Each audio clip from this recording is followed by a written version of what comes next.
നമ്മൾ പ്രബുദ്ധ കേരളം എന്ന് നമ്മൾ അഭിമാനിക്കുന്ന ഈ കേരളത്തിലെ സ്ഥിതി എന്താണ് യഥാർത്ഥത്തിൽ? എനിക്ക് പേടിയാണ് യഥാർത്ഥത്തിൽ.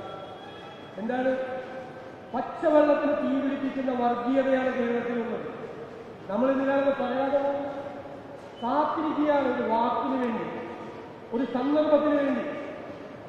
തമ്മിത്തല്ലി തലകീറാൻ, സംഘർഷങ്ങൾ ഉണ്ടാക്കാൻ, ശത്രുതയുണ്ടാക്കാൻ, വിദ്വേഷത്തിന്റെ വിത്തുകൾ പാകി ആളുകൾ കാത്തിരിക്കുകയാണ്. ഒരവസരത്തിന് വേണ്ടി കാത്തിരിക്കുകയാണ്. ഏത് അവസരം കിട്ടിയാലും അതിന് വർഗീയമാക്കി മാറ്റി ചേരിതിരിവുകൾ ഉണ്ടാക്കാൻ വേണ്ടി ശ്രമിക്കുന്ന അപകടകരമായ കാലത്തു കൂടിയാണ് നമ്മുടെ കേരളം കടന്നു പോകുന്നത് എന്ന് പറയാതെ വയ്യ. സൂക്ഷിച്ച് സംസാരിക്കണം. ഗുരുദേവന്റെ കാലത്ത് സംസാരിച്ചതുപോലെ പോലും ഇപ്പൊ സംസാരിക്കാൻ പറ്റില്ല. അത്ര അപകടം നിറഞ്ഞ ഒരു കാലത്താണ്. ഒരു സ്ലിപ്പ് നാവിൽ നിന്ന് വന്നാൽ അതെങ്ങനെയെല്ലാമാണ് ഉപയോഗിക്കപ്പെടാൻ പോകുന്നത്, ദുരുപയോഗിക്കപ്പെടാൻ പോകുന്നത് എന്ന് പോലും നമുക്ക് വ്യാഖ്യാനിക്കാൻ കഴിയാത്ത ഒരു കാലത്താണ്. ഞാനിങ്ങനെ ഉദ്ഘാടന സമ്മേളനത്തിൽ പങ്കെടുക്കുന്ന ഒരാളാണ്. അത് പങ്കെടുക്കാൻ പറ്റിയില്ല, ഇന്നാണ് പങ്കെടുക്കുന്നത്. ഞാൻ ബഹുമാനായ കേരളത്തിന്റെ മുഖ്യമന്ത്രിയുടെ പ്രസംഗം ഞാൻ വായിച്ചു. അദ്ദേഹം പറഞ്ഞത് സനാതന ധർമ്മത്തെക്കുറിച്ചാണ്. ഞാൻ പറയുന്നു, ഞാൻ മുഖ്യമന്ത്രിയോട് വിയോജിപ്പ് പ്രകടിപ്പിക്കുകയാണ്.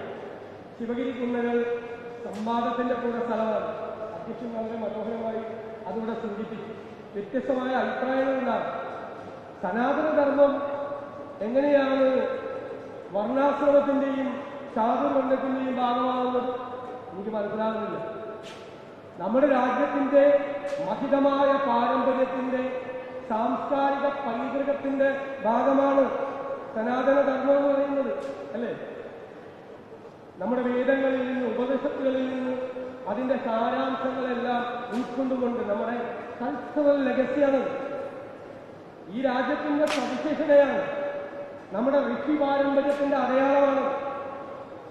ലോകത്തെ എല്ലാ മതങ്ങളെയും പിന്നീട് പല കാലഘട്ടങ്ങളിൽ വന്ന പൗരോഹിത്യം അവരുടെ ഇഷ്ടം പോലെ വ്യാഖ്യാനിച്ചിട്ടുണ്ട്. രാജഭരണങ്ങളും ഭരണകൂടങ്ങളും പൗരോഹിത്യവുമായി ചേർന്നു നിന്നുകൊണ്ട് പല മതങ്ങളെയും പല ആശയങ്ങളെയും അവർ തെറ്റായി വ്യാഖ്യാനിച്ചിട്ടുണ്ട്. അതുകൊണ്ട് സനാതനധർമ്മം മുഴുവൻ പറഞ്ഞു വന്ന് ഒരു വിഭാഗം ആളുകളുടെ അവകാശമായി ചാർത്തിക്കൊടുക്കുകയാണ് ബഹുമാനായ മുഖ്യമന്ത്രി ചെയ്തത്. അത് അവർക്ക് അവകാശപ്പെട്ടതല്ല. മുഖ്യമന്ത്രി ഉദ്ദേശിച്ച ആളുകൾക്ക് അവകാശപ്പെട്ടതല്ല സനാതനധർമ്മം. സനാതനധർമ്മം ഈ രാജ്യത്തിലെ മുഴുവൻ ആളുകളുടെയും പാരമ്പര്യവും പൈതൃകവും എന്ന് നമ്മൾ തിരിച്ചറിയണം. പണ്ട് ഇടക്കാലത്തിന് വാക്കുപയോഗിക്കുകയാണ് കാവ്യവൽക്കരണം. ആ കാവ്യവൽക്കരണം എന്നുള്ള വാക്കു തന്നെ തെറ്റാണ്. കാവ്യ ഉടുക്കുന്നവരും അമ്പലത്തിൽ പോകുന്നവരും ചന്ദനം തൊടുന്നവരും എല്ലാവരും പ്രത്യേക വിഭാഗക്കാരാണ്. എല്ലാ ഹൈന്ദവരെയും അങ്ങോട്ട് ആട്ടിക്കൊണ്ടു പോകലാണോ നമ്മുടെ ജോലി? ആണോ? അല്ല. അത് ജാതിക്കും മതത്തിനും അപ്പുറമായി നിലകൊള്ളുന്ന ഒരു പാരമ്പര്യമാണ് സനാതനധർമ്മം. നമ്മൾ അദ്വൈതം പറയുന്നു, ദ്വൈതമല്ലാത്തത് ഒന്നേ ഉള്ളൂ. തത്വമസ്യം എഴുതി വെച്ചത് കണ്ടിട്ടില്ലേ? നീ തന്നെ ആകുന്നുവെന്ന്, നമ്മൾ തന്നെ ആകുന്നു എന്നുള്ള തിരിച്ചറിവ്, ഈ അറിവ് നേടിയുള്ള പൊരുൾ നേടിയുള്ള നമ്മുടെ നിരന്തരമായ അന്വേഷണത്തിന്റെ അവസാനം നമ്മുടെ ഋഷി പാരമ്പര്യത്തിൽ പറയുന്നത് എന്താ? അത് തേടി എത്തിക്കഴിയുമ്പോഴാണ്, എല്ലാ അറിവുകളും നേടി എത്തിക്കഴിയുമ്പോഴാണ് പൊരുൾ തേടി മനുഷ്യന്റെ നിരന്തരമായ അന്വേഷണം. അതിനൊക്കെ എത്രയോ പാരമ്പര്യത്തിന്റെ വഴികളുണ്ട്. അത് വേറെ ആർക്കെങ്കിലും അവകാശപ്പെട്ടതാണ്. ഇപ്പൊ നമ്മൾ കാണുന്ന, നമ്മൾ എതിർക്കുന്ന, നമുക്കിഷ്ടമില്ലാത്ത ചില സംവിധാനങ്ങൾ അത് അവരുടേതാക്കി മാറ്റിക്കൊടുക്കുകയാണ്. ഞങ്ങളില്ലായിരുന്നു, ആ കൂടെ ഞങ്ങളില്ല. ഇത് രാജ്യത്തിന്റെ പാരമ്പര്യമായി തന്നെ നിലനിൽക്കട്ടെ.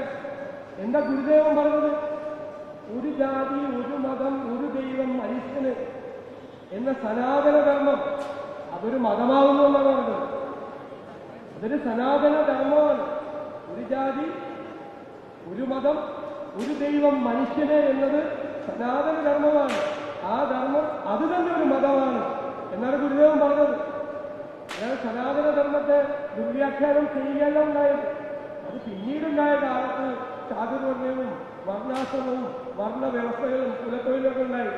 കുറെ ആളുകളുടെ മേലെ അത് അടിച്ചേൽപ്പിക്കപ്പെട്ടു. അത് തെറ്റായി അതിനെ ദുരുപയോഗം ചെയ്യുകയും വ്യാഖ്യാനിക്കപ്പെടുകയും ചെയ്തതാണ് എന്നുള്ള യാഥാർത്ഥ്യം നമ്മൾ അറിയരുത്. കാവ്യ മുഴുവൻ ഉടുത്തവർ മുഴുവന് ഒരു വിഭാഗത്തിന് വേണ്ടി മാറ്റി നമ്മൾ നിർത്തുന്നത് പോലെ തന്നെയാണ് സാധുവൽക്കരണം എന്നുള്ള തെറ്റായ പ്രയോഗത്തിന് സമാനമാണ് ഈ സനാതന ധർമ്മത്തിനെതിരായിട്ടുള്ള ഈ വാക്കുകൾ എന്ന് വിനയപൂർവ്വം സൂചിപ്പിക്കാൻ ഞാൻ ആഗ്രഹിക്കുകയാണ് ഈ സമയത്ത്.